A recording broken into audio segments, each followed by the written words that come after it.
لا يزال الخير حيا لا يزال إن في الدنيا سلاما وظلال أخبر الأيام أنها في وصال قم بنا وانظر لآيات الجمال.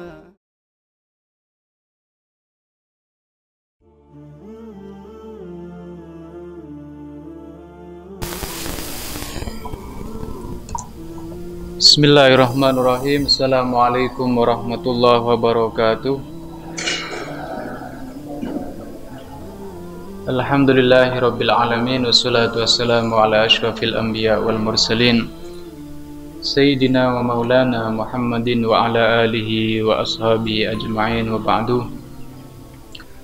Nawaitu ta'alluma wa ta'lim wa tadhakkura wa tadhkira wa naf'a wal intifa' wal ifadata wal istifada wal hitha ala tamassuki bi kitabillah wa sunnati rasulih sallallahu alaihi wasallam wa du'a ilal khair wa dalalatal huda ibtiwa ajillahi wa mardatihi wa qurbihi wa thawabihi subhanahu wa ta'ala.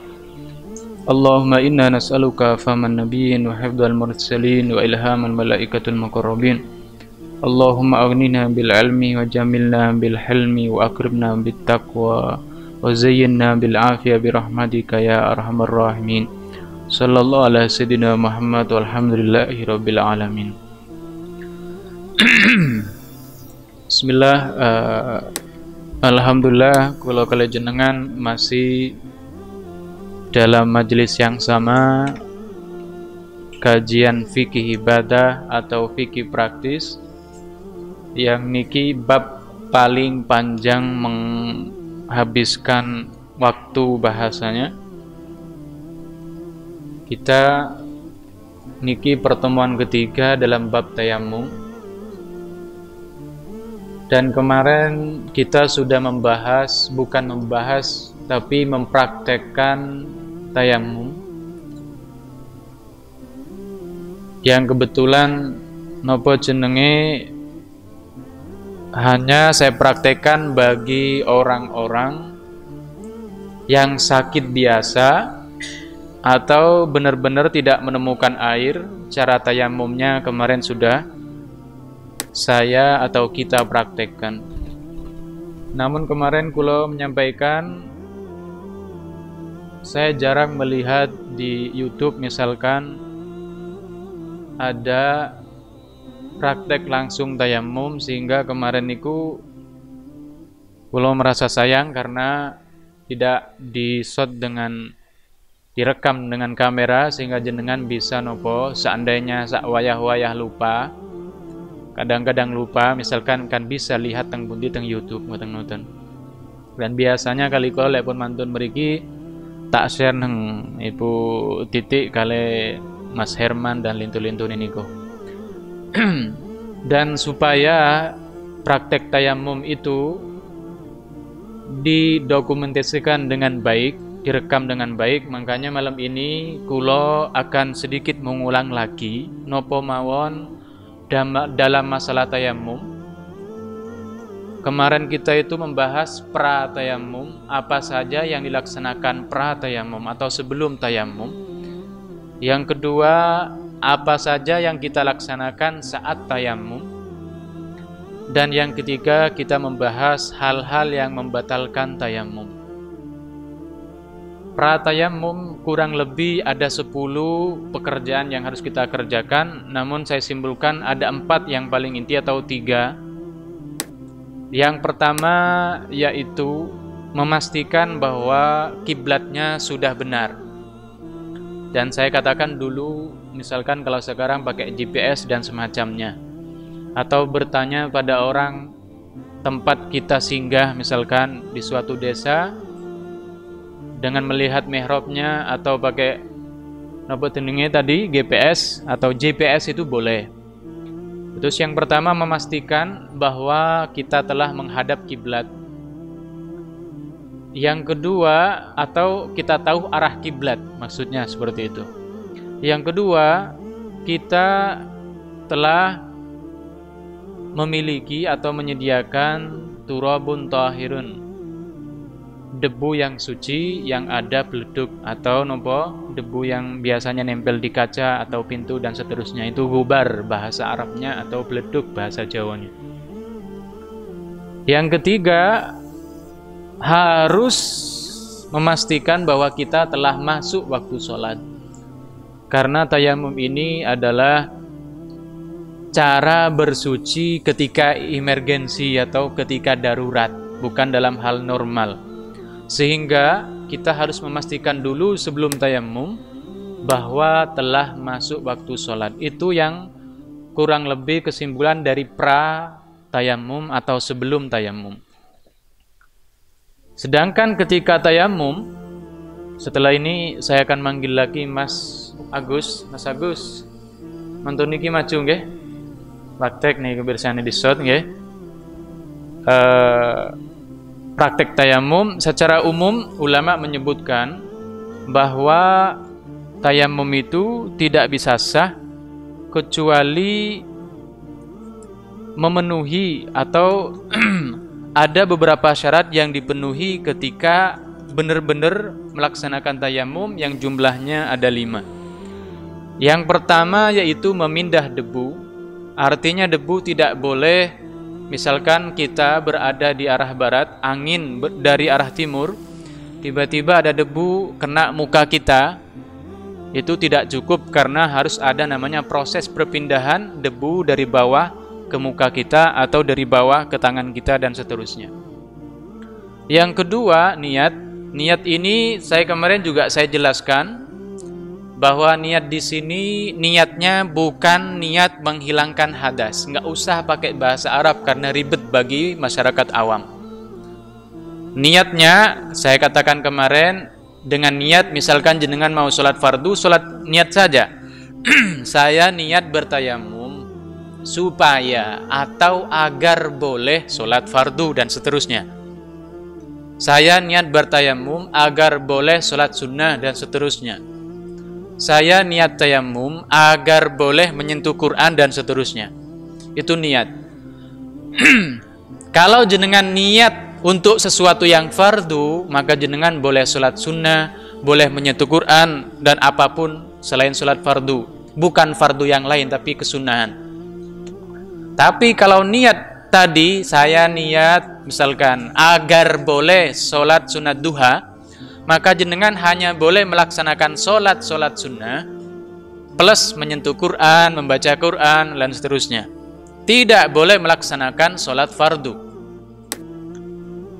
Begitu juga kalau jenengan hanya niat, saya niat karena misalkan di jalan raya tiba-tiba lihat ada mushaf berjatuhan misalkan, padahal jenengan tidak punya wudu, mau wudu nggak ada air, akhirnya jenengan tayamum, maka niatnya saya niat tayamum supaya boleh menyentuh dan membawa Al-Quran.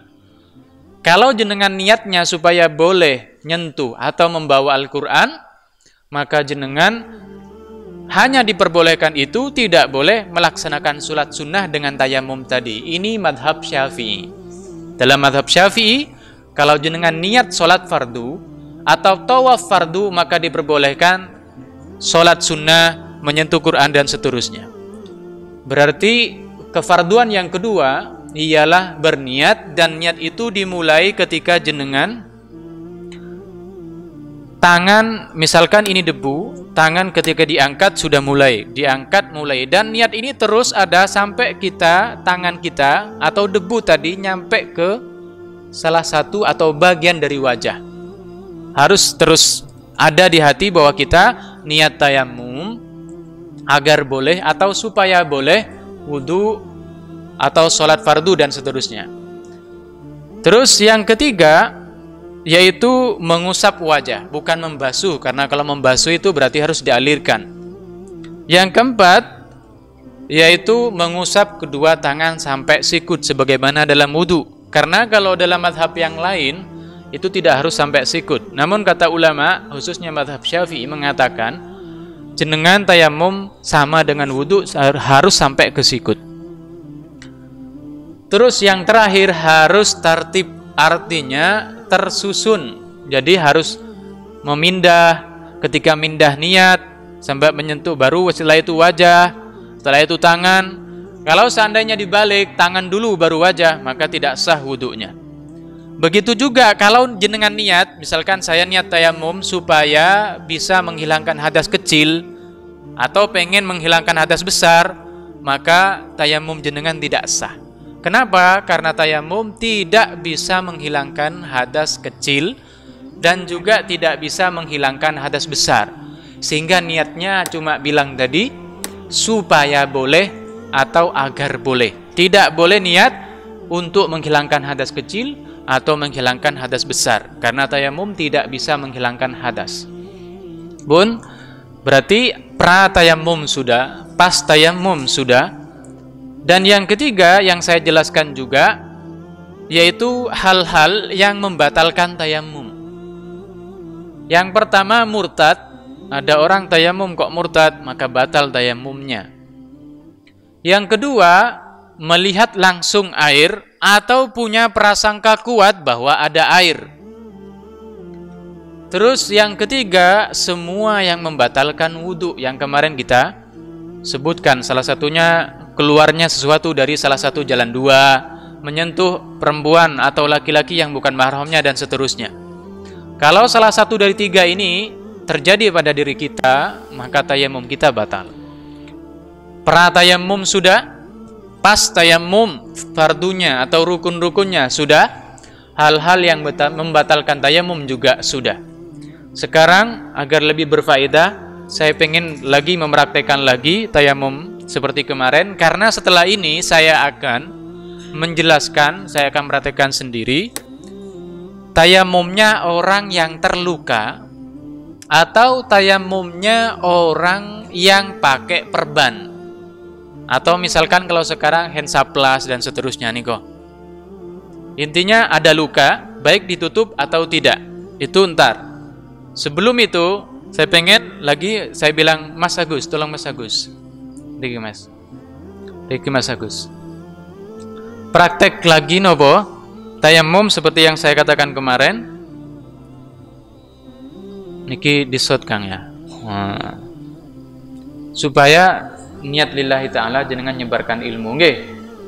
Karena ini yang ngambil faedah orang banyak.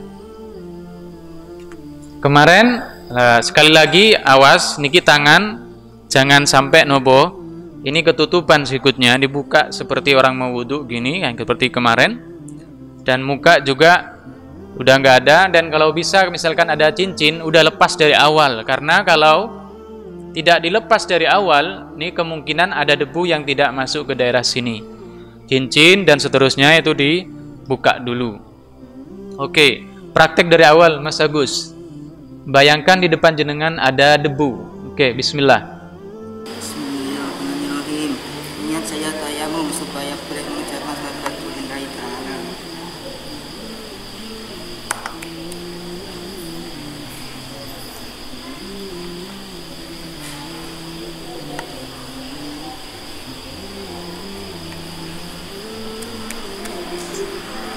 Oke, masih ingat nggih?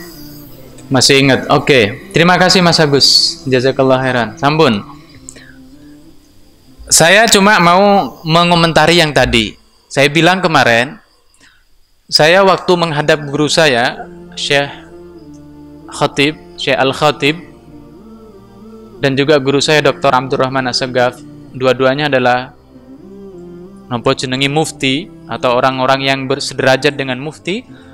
Beliau mengatakan, tayamum terserah ente sebenarnya, yang penting debu itu nopo bisa rata di muka. Namun jangan diulang-ulang. Kalau diulang-ulang niku nopo boten bareng atau makruh. Begitu juga ketika di tangan pripun mawon sakit. Namun yang afdol seperti yang dipraktekkan nopo Mas Agus tadi. Atau tadi pastikan dari atas. Terus tadi seperti yang dipraktekkan persis, saya nggak mengulangi lagi. Tapi terkhusus tangan, saya bilang kemarin bahwa dari kanan dulu ke sini, lalu jangan sampai jari-jari tangan kanan itu di atas gini, karena ntar nggak keusap. Kalau gini, makanya saya bilang letakkan pas di sini. Nah, terus tarik ke bawah, terus ngeten. Baru setelah ini terusap semuanya, dan ini dingetenaken nggih. Nah, setelah tarik ke bawah semuanya, baru gini. Setelah itu yang kiri ngeten seperti yang kanan persis dan seterusnya terus ngeten.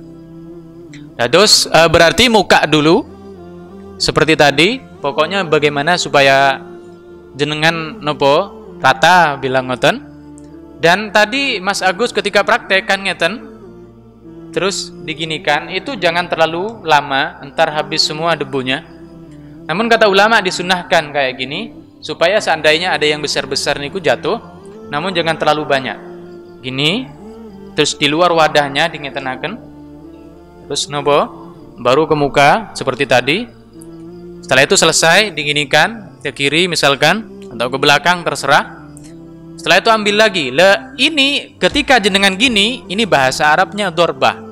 Sebab banyak anak-anak ketika belajar takrib atau fathul qorib itu nggak paham apa itu dorbah. Dorbah ini satu ini.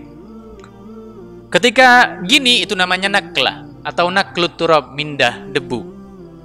Yang kedua, baru tangan tadi saya bilang seperti ini.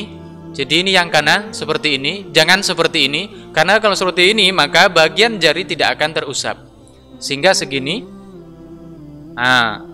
seperti ini, letakkan di sini, terus ke bawah, terus kira-kira rata gini, baru, terus yang kiri juga sama, dan seterusnya. Seperti tadi, persis kanan kiri, cuma kadang kita itu bingung. Padahal tinggal meletakkan yang kanan di atas yang kiri. Ibu-ibu biar kelihatan. Atau ntar di YouTube kelihatan nih kok. Intinya ini jangan sampai gini. Kalau gini maka yang ini tidak terusap. Terus yang kanan letakkan di telunjuk. Ngeten. Baru ke bawah. Terus dan seterusnya. Nah, terus dengan tanya Ustadz ini gimana? Ini kan sudah dari awal. Ngeten. Ya kata ulama yang nggak usah ini yang telapak tangan. Dan itu diulas oleh ulama. Kadang anak-anak jarang paham nih kok. Pun itu wudu, sekali lagi itu wudu kalau jenengan tayammum kalau jenengan benar-benar tidak ada air atau ada air namun tidak mampu untuk menggunakannya. Air dikelilingi macan, air dikelilingi harimau, air ada tapi misalkan airnya dingin banget. Kata ulama kalau airnya dingin banget gimana? Kayak saya waktu ada di Yaman Utara, itu nggak berani mandi, dingin banget. Bahkan kalau seandainya teruskan misalkan, khawatir sampai menimbulkan penyakit misalkan, saking dinginnya. Kata ulama jenengan diperbolehkan tayammum, kecuali jenengan mampu nggodok atau memasak air itu, maka harus dimasak, ditunggu, biar bisa anget. Atau jenengan sakit, seluruh badan apa? Tidak bisa kena air, maka jenengan tayammum. Terus jangan sampai salah pemahaman. Yang kita bahas tadi itu adalah wudunya orang, misalkan orang sakit, seluruh tubuhnya tidak bisa menyentuh air sehingga nggak bisa wudu, sehingga pakai tayammum. Oke, terus ngoten. Terus yang saya akan jelaskan ini adalah orang yang ada luka di sebagian tubuhnya. Dia bisa wudu cuma karena ada luka, di lukanya nggak bisa kena air. Ini beda cara tayammumnya. Kalau tadi seluruh tubuh nggak bisa kena air karena sakit atau karena keademen dan seterusnya karena terlalu dingin. Kalau yang sekarang ini bukan karena seluruh tubuh tapi hanya sebagian. Nah ini yang saya bilang tadi, baik jenengan pakai perban atau lukanya masih tidak pakai perban. Ini tolong diperhatikan dengan baik. Karena niki nopo, ini yang sering terjadi. Atau misalkan bukan orang luka, orang nopo, misalkan keseleo, atau patah kaki, atau patah tangan, waliyadzubillah. Setelah itu dipakai nopo, pakai ikat. Nah, intinya ada sebagian anggota tubuh yang tidak nopo, yang tidak terbasuh gara-gara tadi apa bahasa Indonesianya itu? Misalkan diikat gini, misalkan karena orang patah gini kan diikat, atau enggak bukan karena patah tapi karena luka. Luka itu macamnya dua, luka yang ditutupi atau luka yang tidak ditutupi. Kita bahas satu-satu. Niki agak panjang. Terus nopo diperhatikan dengan baik karena ini yang sering terjadi.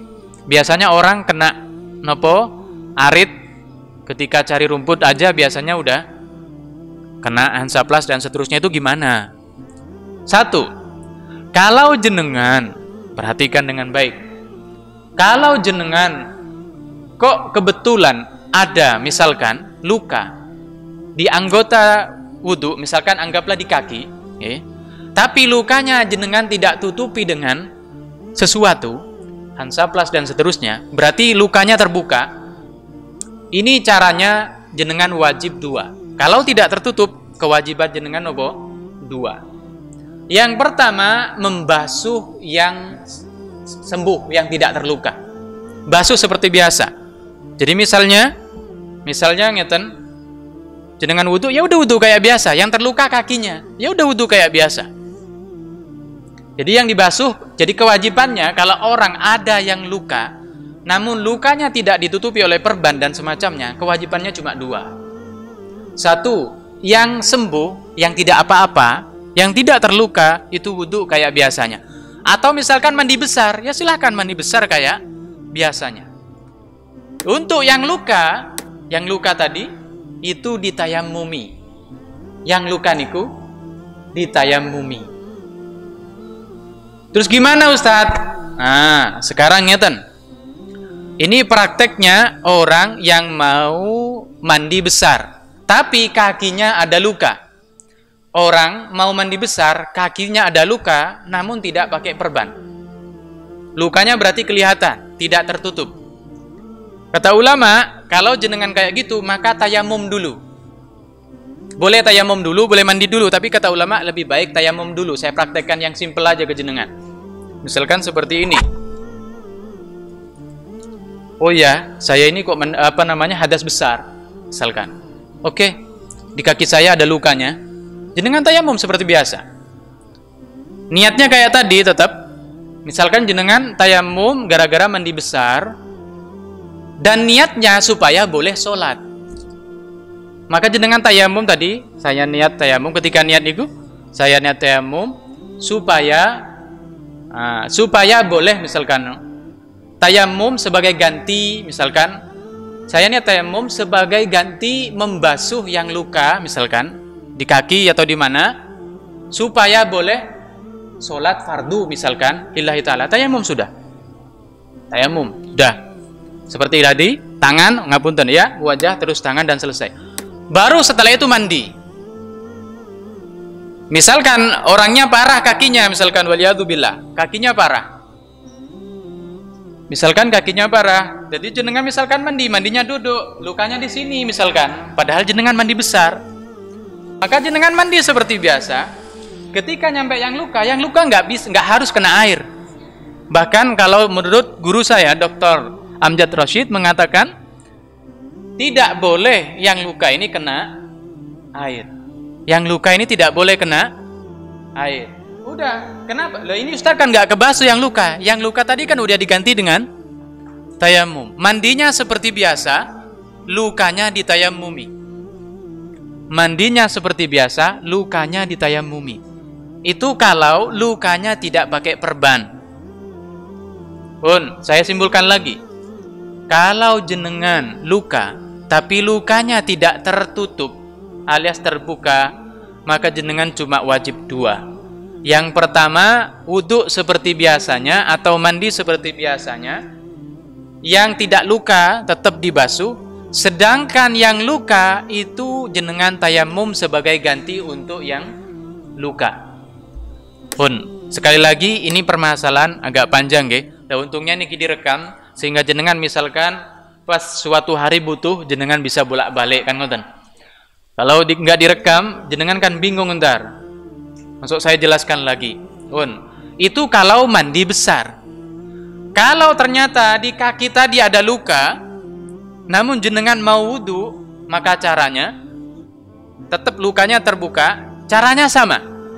Wudu seperti biasa. Lalu ketika mau nyampe ke luka niki, misalkan lukanya di kaki ini kan anggota nopo? Anggota wudu.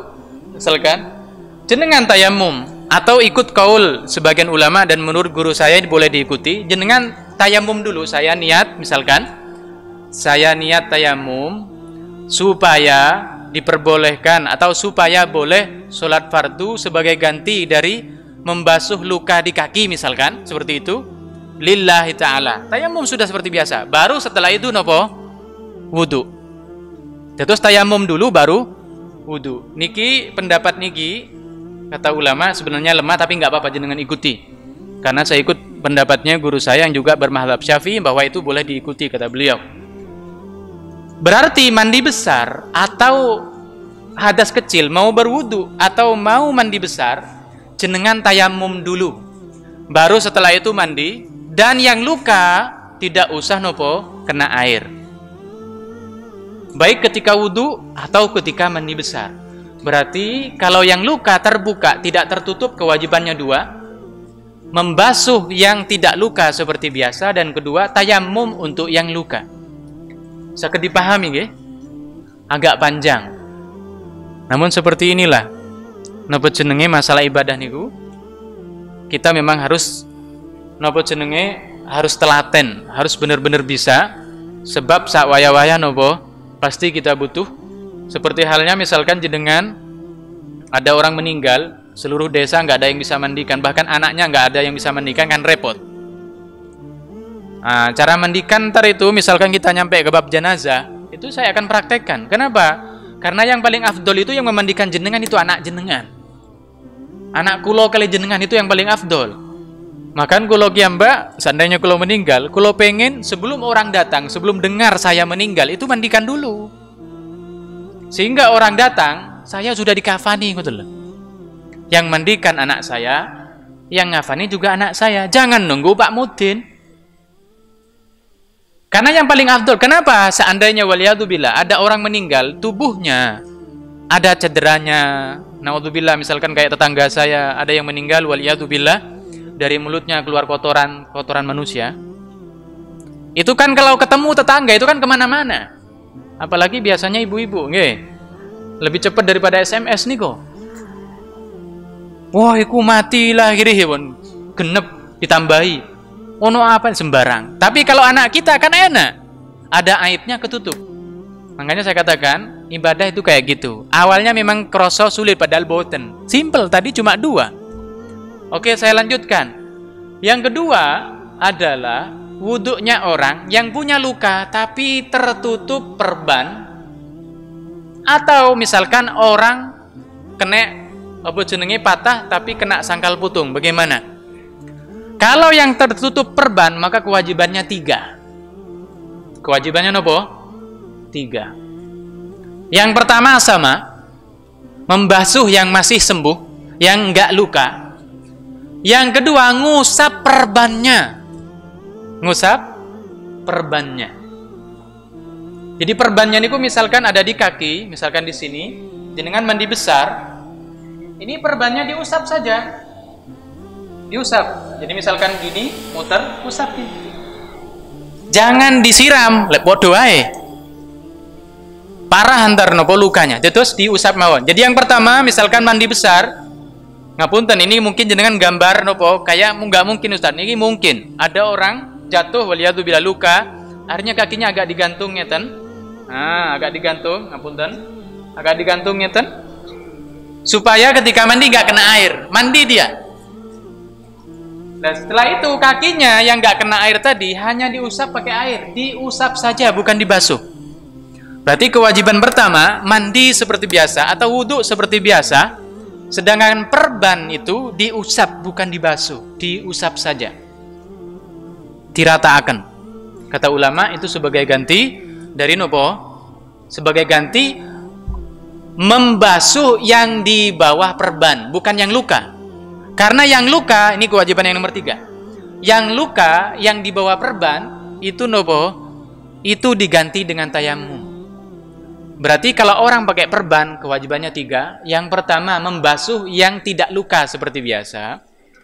Yang kedua, diusap perbannya sampai roto. Yang ketiga, tayamum sebagai ganti membasuh nopo, luka yang berada di bawah perban. Terus kewajibannya 3 tadi. Berarti misalkan ada orang nopo jenenge tadi prakteknya seperti yang awal, itu perbedaannya persis seperti itu, perbedaannya cuma 1. Yang awal terbuka lukanya, yang ini pakai perban. Atau misalnya jenengan punya tetangga, kok kebetulan saya masih panjang umur, mudah-mudahan panjang umur semua nggih. Jenengan bingung, nggak apa-apa ngundang saya, nggak apa-apa. Nggak usah dibayar. Saya kasih tahu caranya. Baik jenengan sakit atau nopo tetangga jenengan kok bingung, monggo tak warai. Karena niki menyampaikan ilmu niki fardu kifayah. Kok jenengan anak santri kuwatah sing mboten saged. Nggih napa nggih, Kang? Nggih. Karena saya pahami dulu itu. Dulu saya nggak paham itu. Namun setelah nopo lumayan setelah kula budal teng Yaman niku sinau sering, alhamdulillah bisa. Pun saya simpulkan berarti keberadaan orang yang luka bukan orang yang seluruh tubuhnya tidak bisa air. Kalau yang depan kan seluruh tubuhnya tidak bisa air. Yang sekarang ini seluruh tubuhnya bisa air kecuali yang luka. Maka ada 2 kemungkinan, luka terbuka, tidak ada perban dan seterusnya. Yang kedua, luka tertutup karena perban, atau misalkan karena orang patah. Kalau yang terbuka, maka kewajibannya cuma 2. Yang tidak luka, basuh seperti biasanya, baik untuk mandi atau untuk wudu. Yang kedua kewajibannya adalah tayamum sebagai ganti dari yang luka. Nah, ketika tayamum niku, seandainya luka itu ada di anggota tayamum, misalkan ada di tangan atau ada di wajah, kata ulama, kalau tidak takut nopo berbahaya, misalkan nambah parah dan seterusnya, maka yang luka itu kalau ada di anggota tayamum, misalkan tetap nopo dikasih debunya, tetap diusap sama debu. Tapi kalau berbahaya, takut nambah parah dan seterusnya, nggak usah. Pun 2. Yang kedua, lukanya tertutup perban dan semacamnya, atau orang kena nopo diikat karena patah dan seterusnya. Maka kewajibannya 3. 1, yang sembuh atau yang tidak luka dibasuh seperti biasa. Yang diperban diusap saja. Diusap saja. Terus yang ketiga, jenengan juga wajib tayamum sebagai ganti yang berada di bawah perban. Misalkan perbannya di sini, sebagai ganti yang di bawah itu yang terluka tadi atau yang nopo patah. Pun namun yang perlu jadi atau di garis besar di sini yang jenengan perhatikan, kalau jenengan masih mampu untuk membuka karena nggak bahaya, misalkan cuma patah dikit misalkan, atau keselio dikit sama jenengan nopo diikat gini sampai gede, kata ulama, kalau jenengan mampu untuk membuka itu dan tidak berbahaya kalau dibuka, maka jenengan wajib nyopot itu, wajib. Kalau nggak dicopot, jenengan tetap padahal cuma luka ini dikit, maka jenengan wajib mengulangi nopo sholat. Pun sekali lagi, kalau misalkan agak masih bingung, jenengan bisa ntar lihat YouTube, saya kirim ntar ke jemaah teng mriki sehingga bisa dilihat lagi. Sekali lagi, niki kondisi namanya emergensi, darurat nggih. Ketika kita tidak bisa menggunakan air, dan alhamdulillah untuk diri saya sendiri sampai sekarang tidak pernah memakai itu. Karena walaupun sakit kayak apa, saya tetap menggunakan wudu, walaupun saya tidak merekomendasikan. Tetap langkung saya, lek pancen berbahaya menggunakan air, gunakanlah debu. Gunakanlah debu, ojo macam-macam. Karena ada sahabat Rasulullah SAW yang sampai menggunakan air dan meninggal gara-gara air. Rasulullah bendu, marah. Kata Rasulullah, tidakkah bisa ente bertanya, lalu ente tayamum pakai debu, kenapa pakai air? Rasulullah bendu. Terus jangan sampai karena pengen wudhu walaupun sakit akhirnya digunakan. Akhirnya jenengan bilang mau ikut Ustaz Nahli dan seterusnya, jangan sampai. Kalau ada bahaya, maka jenengan kelak di akhirat diminta pertanggungjawaban oleh Allah. Pun ada beberapa catatan, ini catatan pinggiran yang tadi saya catat. 1, orang yang tayamum dengan cara tadi, tayamum gara-gara ada yang luka, itu wajib mengulangi sholatnya. 1, kalau dia nopo jenenge perbannya itu melebihi kadar yang dibutuhkan. Jadi misalnya perbannya cuma butuh di sini, tapi semua jenengan diikat semuanya, maka kata ulama, walaupun jenengan pakai cara yang tadi yang saya jelaskan, maka jenengan wajib mengulangi ketika sembuh. kalau melebihi kadar yang dibutuhkan. Satu. Yang kedua, jenengan wajib mengulangi sholat tadi kalau misalkan nopo jenenge tadi lukanya berada di anggota tayamum dan jenengan pakai perban. Misalkan perbannya di muka atau perbannya di tangan. Kata ulama, jenengan waktu kayak gitu itu tetap wajib sholat dengan gaya tadi, dengan cara tadi. Namun setelah sembuh wajib tetap mengulangi sholatnya. Namun seandainya meninggal sebelum sempat mengulangi sholatnya, mengqadai, kata ulama, itu jenengan atau sinten mawon niku nopo dimaafkan oleh Allah karena telah jenengan melaksanakan sesuai kadar kemampuan jenengan. Saged dipahami nggih? Terus yang pertama, tidak boleh lebih dari kadar yang dibutuhkan. Kalau lebih dari kadar yang dibutuhkan, maka jenengan wajib mengulangi sholatnya walaupun pakai cara yang tadi. Yang kedua, tadi saya katakan nopo, wajib mengulangi kalau lukanya tadi atau perbannya, bukan lukanya. Kalau lukanya tadi nopo, seandainya jenengan masih luka tok tapi nggak ada perban, lalu jenengan lewatkan debu itu di lukanya, maka jenengan nggak wajib qodoi. Kalau lukanya ada di anggota tayamum dan jenengan pakai perban, maka kata ulama bagaimanapun tetap setelah sembuh wajib mengulangi tayamum itu. Wajib mengulangi, dan ini ulama sepakat seperti itu. Sedangkan ada persyaratan harus dalam keadaan suci ketika masang. Ini menurut guru saya Dr. Amjad Rashid, salah satu mufti di Yordania atau Urdun, beliau mengatakan boleh mengikuti pendapat yang mengatakan tidak harus dalam keadaan suci ketika jenengan merban. Sehingga saya nggak perpanjang karena jenengan masyarakat awam. Saya simpelkan tadi dan mudah-mudahan jenengan sakit memahami yang sebenarnya simpel mawon. Basuh yang masih nopo, yang masih sembuh, tayamum untuk yang luka. Tapi kalau lukanya ketutup, maka yang luka tadi, yang ketutupan tadi, perbannya diusap. Terus tayamum untuk yang di bawah perbannya dan seterusnya, seperti yang saya jelaskan tadi. Mudah-mudahan bermanfaat. Niki mungkin salah satu pertemuan yang hampir semua penjelasannya itu poin semuanya, penting semuanya. Namun monggo diniati sareng-sareng, kita ini pengen membenahi diri sendiri agar nopo kedepannya kalau ada sesuatu yang terjadi jenengan nggak bingung caranya seperti tadi. Dan saya bilang, saya 24 jam siap kalau ada tetangga jenengan kok kebetulan sakit, jenengan kok masih bingung bagaimana cara nopo, cara mentayamumi orang tadi. Karena ini hukumnya fardu kifayah bagi saya menyampaikan itu, sehingga jenengan nggak usah takut. Saya jelaskan karena memang kewajiban saya menjelaskan. Saya ini 3 majelis saya menjelaskan sampai sedetail ini, bahkan salah satunya dulu sempat direkam juga, namun saya larang sampaikan ke YouTube karena terlalu panjang, atau di-upload ke YouTube karena terlalu panjang. Pun mungkin cukup dulu dari saya. Kalau misalkan ada yang mau ditanyakan silahkan. Namun sebelum saya lupa, misalkan jenengan tayamum dengan cara yang tadi,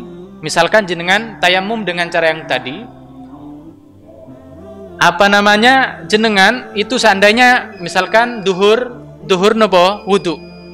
Tapi untuk yang luka jenengan tayamum, maka seandainya wudu tadi tidak batal, jenengan nggak apa-apa, nggak harus wudu lagi ketika asar, nggak apa-apa. Namun tayamumnya diulangi lagi. Yang harus diulangi hanya tayamumnya dengan cara yang tadi. Karena kenapa? Karena luka tadi yang ada perbannya itu kan nggak hilang hadasnya. Sehingga ketika asar wudunya tidak batal, nggak apa-apa, nggak usah wudu lagi. Hanya jenengan wajib mengulangi tayamumnya. Wallahu ta'ala bishawab. Oke, sebelum saya tutup mungkin kalau memang ada yang bertanya silakan. Oke, Pak Sulaiman, silakan Pak Sulaiman. Nggih, mantun niki. Waalaikumsalam warahmatullahi wabarakatuh.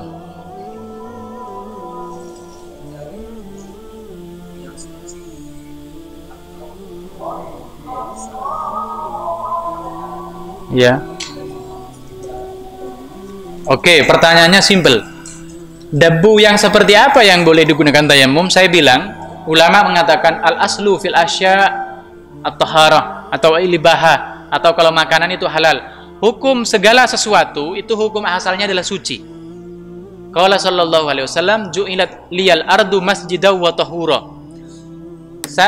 Saya dikasih keistimewaan oleh Allah bahwa seluruh muka bumi ini semuanya dihukumi bisa untuk sholat, bisa untuk nopo, bisa untuk digunakan bersuci. Terus jenengan kemanapun kau nggak lihat dengan mata kepala sendiri, gunakan debu itu.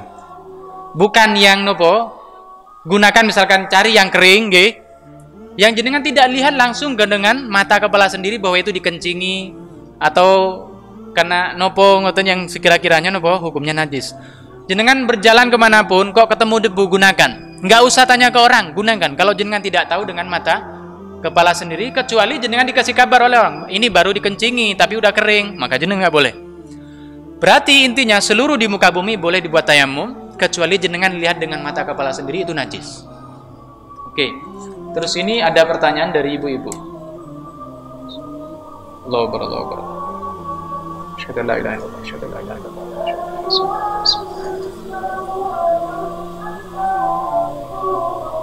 Allahu Akbar, Allahu Akbar.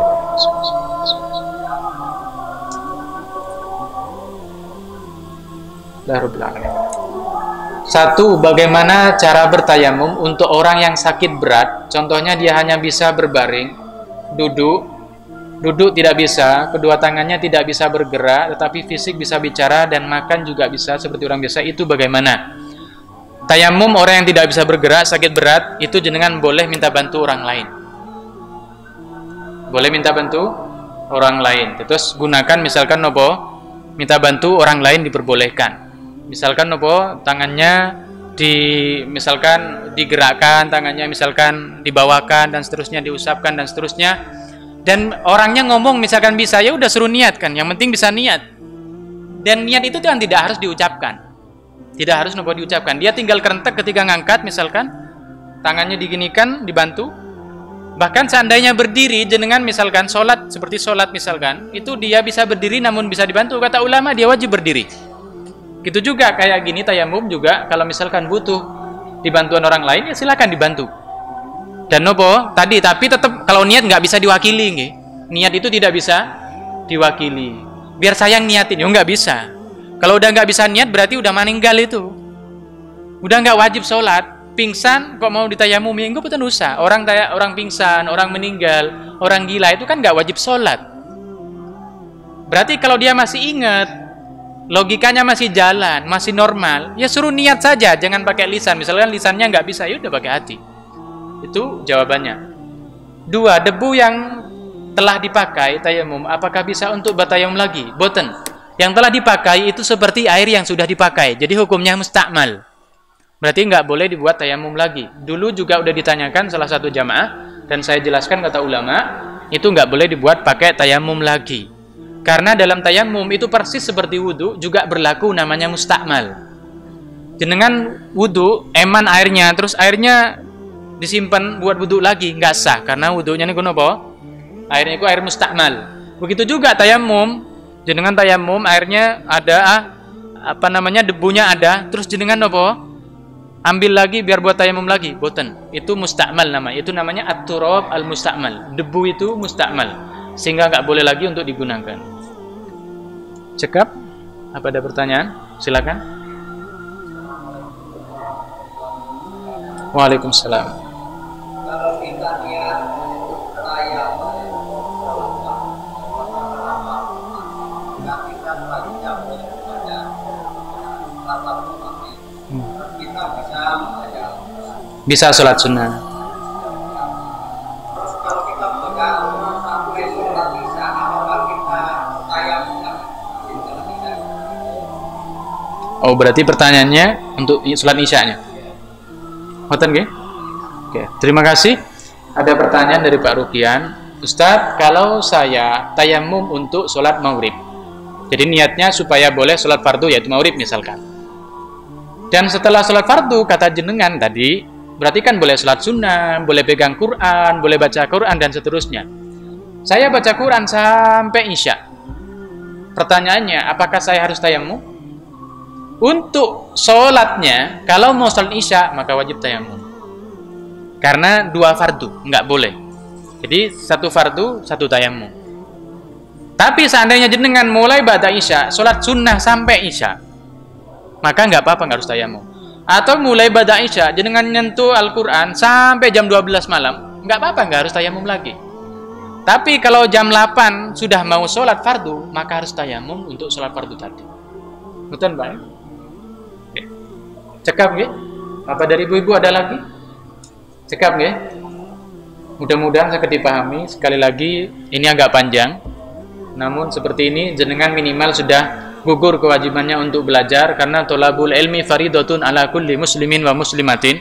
Mencari ilmu itu wajib mulai jenengan minal mahdi ilallah, ya, minal mahdi ilal lahdi.